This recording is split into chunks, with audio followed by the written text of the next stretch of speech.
Projeto Memória Petrobras, depoimento de José Jacob, entrevistado por Márcia de Paiva, Rio de Janeiro, 3 de setembro de 2004. Realização Museu da Pessoa. Entrevista número NPET CBTR 015. Gravando. Bom dia. Bom dia. Eu gostaria de começar essa entrevista pedindo que você nos dissesse seu nome completo, local e data de nascimento. Bem, José Maria Jacó de Oliveira, eu sou paraense, nasci no dia 4 de novembro de 1947. Que cidade? Na cidade de Garapé-Miri, mas a minha primeira infância realmente foi na Ilha do Marajó, na cidade de Soure. Conta pra gente como é que foi seu ingresso na Petrobras e como é que você saiu lá de Pará e veio aqui para o Rio. Eu fui, depois de terminado o meu segundo grau, eu fui para a Escola de Marinha Mercante, em Belém. Na época era a EMPA, era a Escola de Formação de Oficiais da Marinha Mercante. Fiz um curso de 3 anos. Concluí esse meu curso em 1967. Na época eu estava com 20 anos. E antes da conclusão do meu curso, eu já estava optando para vir fazer minha praticagem, que nós aqui fora chamamos de estágio. A minha praticagem já vinha optando pela empresa. Então, terminado o meu curso, eu vim para o Rio de Janeiro. Na época eu vinha pela estrada Belém-Brasília, uma caminhada de 4 dias até chegar ao Rio. E cheguei na empresa, que na época funcionava ali na Praça 22 de Abril, em frente ao Santos Dumont, onde hoje é a BR, né? E aí embarquei como praticante aluno no navio Quererá durante 3 meses. Depois, ao desembarcar desse navio, fui praticar durante mais 3 meses num outro navio chamado Presidente Prudente de Moraes, que hoje é a P-34, que está lá na Bacia de Campos. E terminado o meu estágio, aí já embarquei efetivamente como segundo oficial de máquinas, na época chamado terceiro maquinista, no navio Água Grande. Passada essa primeira fase no navio Água Grande, eu embarquei no primeiro navio a turbina dentro da empresa, que era um navio chamado Presidente Dutra, onde eu permaneci embarcado, obviamente, com meus períodos de férias, durante 3 anos. E conta pra gente como é que é essa vida de estar sempre embarcando, para onde você ia nessas... ficava aqui pelo Brasil, se você ia para fora. Conta um pouco pra gente dessa sua vida Positivo. Tão diferente que a gente que não sabe. Positivo. Como é que... No primeiro navio que eu embarquei como oficial já, eu realmente viajei muito aqui na costa brasileira. Saía do Rio de Janeiro, ia para Bahia, Vitória, Bahia, Recife. Enfim, eram exclusivamente portos brasileiros. A partir do momento que eu embarquei no navio Presidente Dutra, e em seguida, quando eu passei a viajar nos navios maiores que a empresa já teve, que foram os VLCCs, dos quais eu apanhei 2 no estaleiro. O primeiro no Japão, que foi o navio José Bonifácio. Depois apanhei o primeiro navio dessa mesma série feita no Brasil, que foi o navio Henrique Dias. Em seguida, embarquei no navio NT Cairu e, por último, no navio Felipe Camarão, onde eu permaneci durante 12 anos. A partir do momento que eu embarquei no navio Presidente nos VLCCs, as minhas viagens, então, foram ou para o Golfo Pérsico ou para o Japão. Então, posso dizer que eu viajei em 25 anos... Durante 23 anos, pelo menos, as minhas viagens foram Brasil, Golfo Pérsico, e durante 4 anos viajei para o Japão. Então, realmente, são viagens longas, viagens que só a pessoa que passou nesse dia a dia sabe o que é uma viagem longa, uma viagem para o Golfo Pérsico. Conta pra gente como é que é esse dia a dia dentro do navio, A vida é um trabalho contínuo de 24 horas, uma viagem para o Golfo Pérsico. A cada viagem são 50 dias, algumas vezes chegando no Golfo, na década de 70, já sentindo esse clima tenso que hoje nós estamos vendo no dia a dia da televisão. Nós já passávamos nessas oportunidades por algumas situações preocupantes, mas felizmente, nós viajando esses anos todos, graças a Deus, nós chegamos lá, cumprimos aquilo que tínhamos que cumprir, que era receber uma carga de petróleo para o Brasil, e estamos ainda hoje aqui, mas sempre pensando que alguns momentos foram realmente muito preocupantes, não só para a integridade do navio, como até mesmo para a nossa integridade física. A época da guerra do Irã com o Iraque, na década de 70, em 1979, 80, algumas vezes você estava dentro do navio investindo no Estreito de Hormuz, que é a entrada para o Golfo Pérsico, e você via aqueles barulhos ensurdecedores, que eram os aviões fazendo reconhecimento quase em cima do navio, né? São experiências realmente diferentes que nós na época, convivemos e saímos, graças a Deus, saímos íntegros.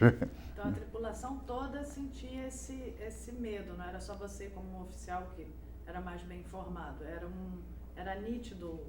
Toda a coletividade, né? Toda a coletividade sentia, claro, uma tensão.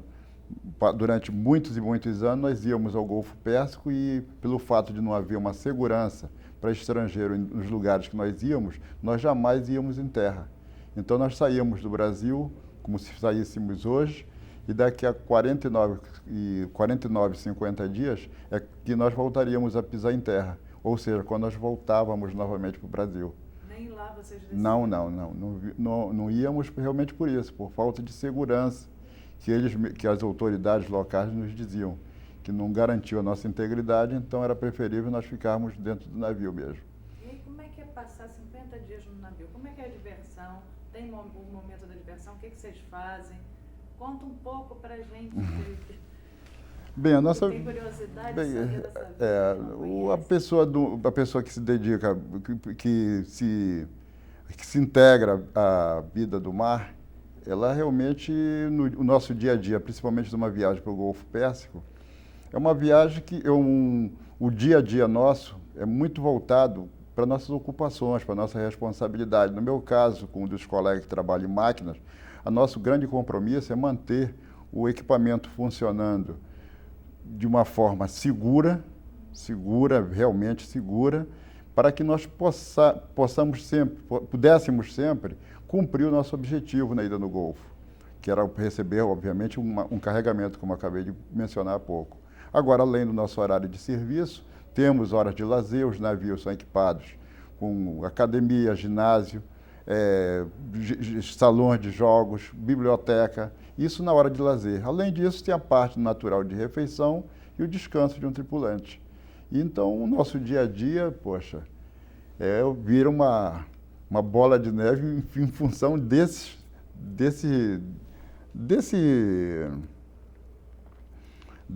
rotina que nós temos, que não pode também ser muito diferente. E a comida é boa? Bem, nossa alimentação a bordo varia, claro, de navio para navio.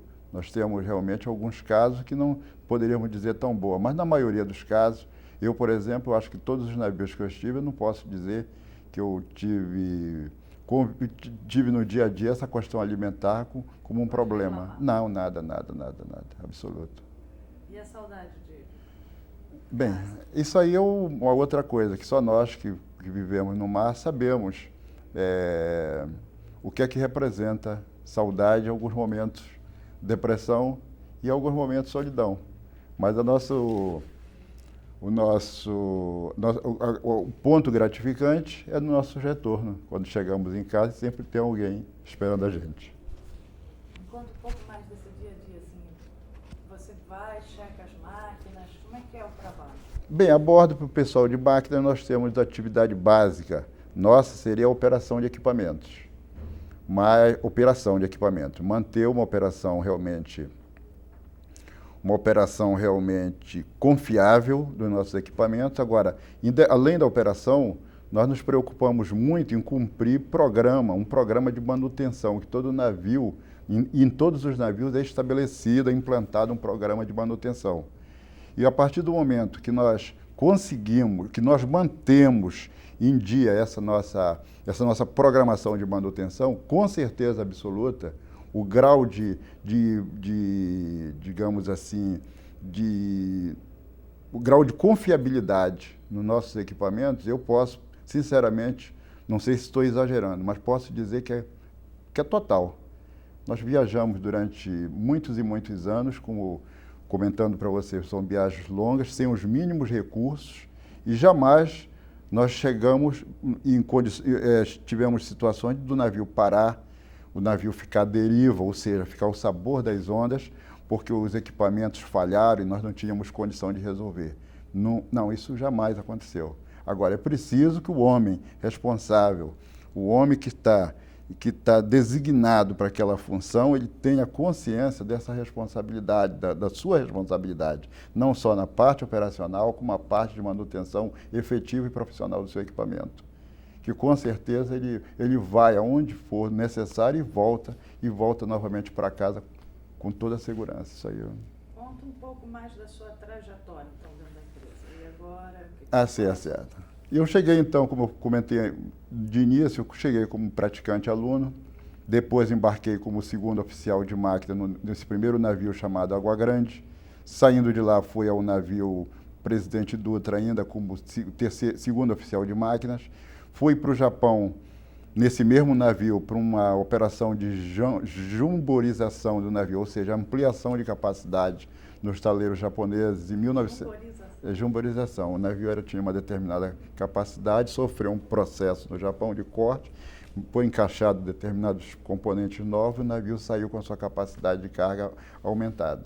Então, isso em 1972, lá na cidade de Yokohama. Em 73, nós voltamos novamente ao Japão, onde nós passamos 6 meses no estaleiro na cidade de Kuri, um distrito de Hiroshima, recebendo adestramento para nós apanharmos o primeiro navio chamado VLCC, que foram os maiores navios que a empresa já teve até hoje na sua frota. Então passamos 6 meses lá, ainda na função de segundo oficial de máquinas, com a saída do navio. Um ano depois eu já assumi a função de primeiro oficial de máquinas e permaneci nesse navio de 74 a 77, quando eu fui para a Escola de Marinha Mercante, no caso o CIABA, aqui no Rio, para fazer um aperfeiçoamento de profissional, uma melhoria profissional, onde eu passei de segundo oficial de máquinas para primeiro oficial de máquinas. Fiz um curso para aperfeiçoamento para a função de primeiro oficial de máquinas. Aí, saindo de lá, eu vim para o estaleiro Chibras, onde estava sendo construído o primeiro navio também VLCC, que foi construído aqui no estaleiro Chibras, no Caju. Passei 6 meses novamente nesse estaleiro e na saída eu já estava embarcado como primeiro oficial de máquina num navio chamado Henrique Dias. Nesse navio eu permaneci 2 anos e ao sair de lá eu fui já para um terceiro navio, por poucos navios que eu tive embarcado dentro da empresa durante o meu tempo todo aqui.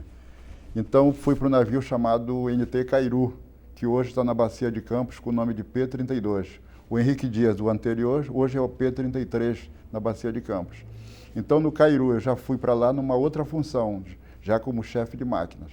Então, passei nesse navio pouco tempo, passei exatamente 8 meses nesse navio. Aí, saindo de férias, no retorno, eu já embarquei no meu quarto navio VLCC, quarto e último navio VLCC, que foi o navio Felipe Camarão, que já estava no tráfego. Foi um navio onde realmente eu permaneci durante mais tempo. Tem alguma preferência, assim, você mudando assim de navio, você achava tinha uma preferência para você trabalhar, para você viajar com ele?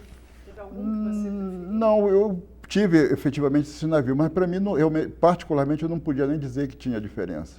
Para mim, eu sempre me vi como empregado da empresa. As necessidades da empresa, numa hora dessa, eu acho que prevalece. Então, todos os navios que eu fui, e alguns que eu fui e voltei, eu voltei porque foi por necessidade da empresa. Mas, ao mesmo tempo, se ela tivesse me dito em determinado momento que eu teria que ir para outro navio, por essa condição, eu já não poderia, pelos meus princípios, já questionar. Eu sou empregado da empresa, então eu teria que seguir essa necessidade, e ir para esse navio pela essa necessidade que a empresa estava tendo no momento. E aí, então, me conta, qual é a sua ocupação atual? Bem, depois de, vamos dizer assim, de 25 anos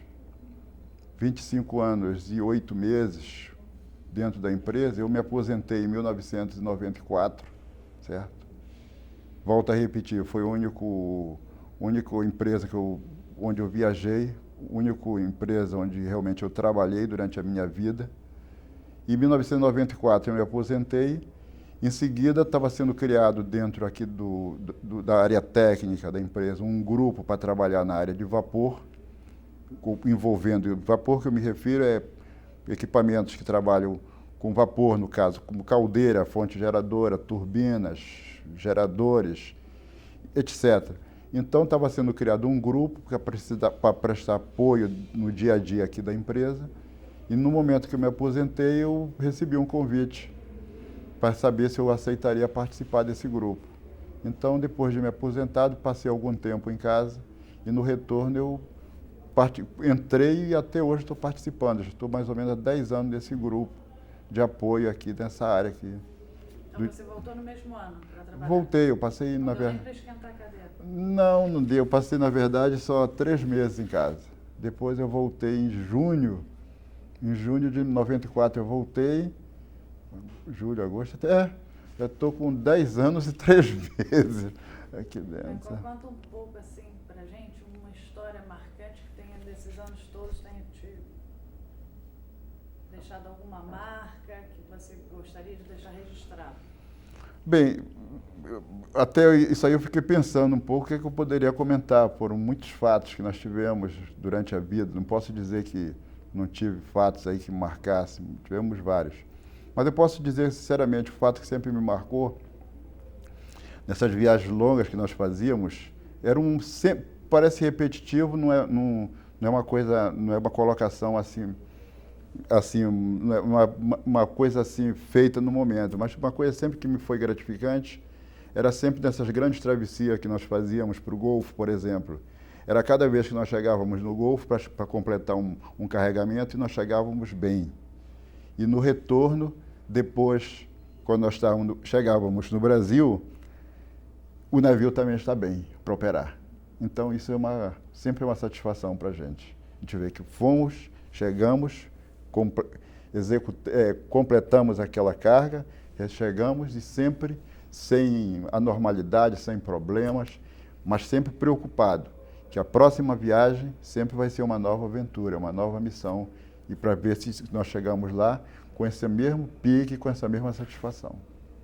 Teve alguma história engraçada nesses anos todos, nessas viagens? Conta uma pra gente. Poxa vida, histórias engraçadas, poxa. Agora você... No Japão. No Japão. Conviver com uma cultura também diferente, quando vocês estavam lá esperando o navio. Olha, no Japão, realmente, nós tivemos realmente tivemos durante muito tempo, muitas vezes nós estivemos no Japão, como eu falei, pelo menos eu acho que quase 2 anos de Japão, se nós somarmos todas as vezes que nós estivemos no Japão, acho que nós foi isso. Uma cultura realmente diferente, onde quando a gente para um pouquinho para pensar, quando a gente passa esse tempo, um tempo considerável, a gente para um pouquinho, a gente com certeza, sem perguntar, e se formos um pouquinho observadores, nós aprendemos muitas coisas, que um dia eu acredito que nós vamos poder alcançar isso também aqui no Brasil, aqui na nossa cultura ocidental. Fatos assim pitorescos, poxa, por incrível que pareça, existem muitos, mas no momento, poxa, eu acho que eu vou ficar devendo um fato pitoresco, desculpe. Não tem que desculpar, não. Já agora deixa eu também mudar um pouco de assunto. Você é filiado ao sindicato?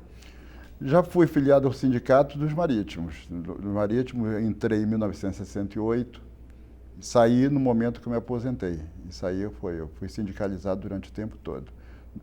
Pelas viagens que eu fazia, não tinha muita oportunidade de ir ao sindicato. Algumas vezes, quando eu saía de férias, antes de ir para casa, que eu sempre morei em Belém, eu dava minha passagem do sindicato, conversava com alguns colegas, procurava ter informações sobre o sindicato através de outros colegas que tinham mais facilidade de estar comigo, de estarem no sindicato, mas sempre fui sindicalizado. E essa relação do sindicato com a empresa? O sindicato, eu acho que é uma força, uma representação da classe, de uma classe, junto ao setor empregador, vamos dizer assim, que eu acho que quando ele tem uma atuação dinâmica, e é o nosso representante. Eu, por exemplo, acho muito positiva a atuação sindical junto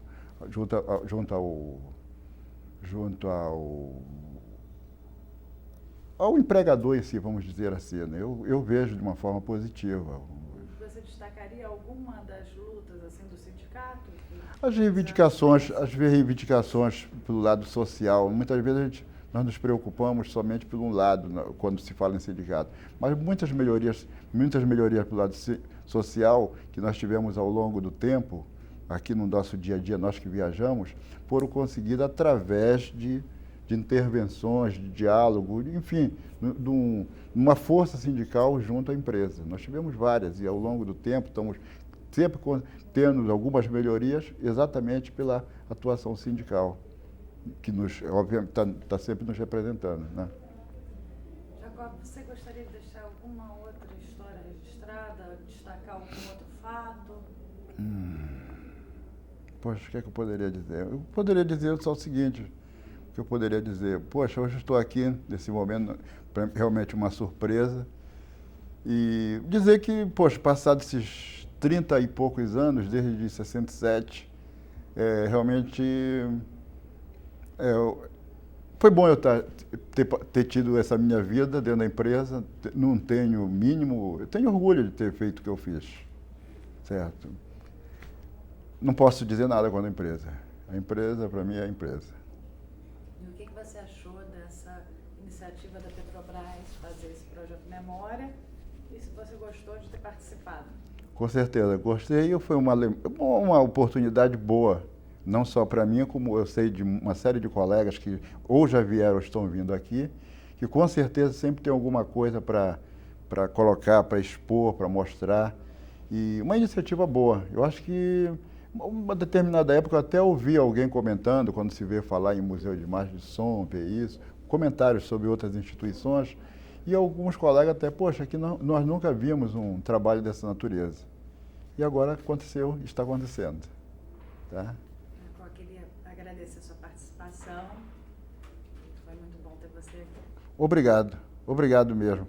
E desculpe aí qualquer coisa. Obrigada a você.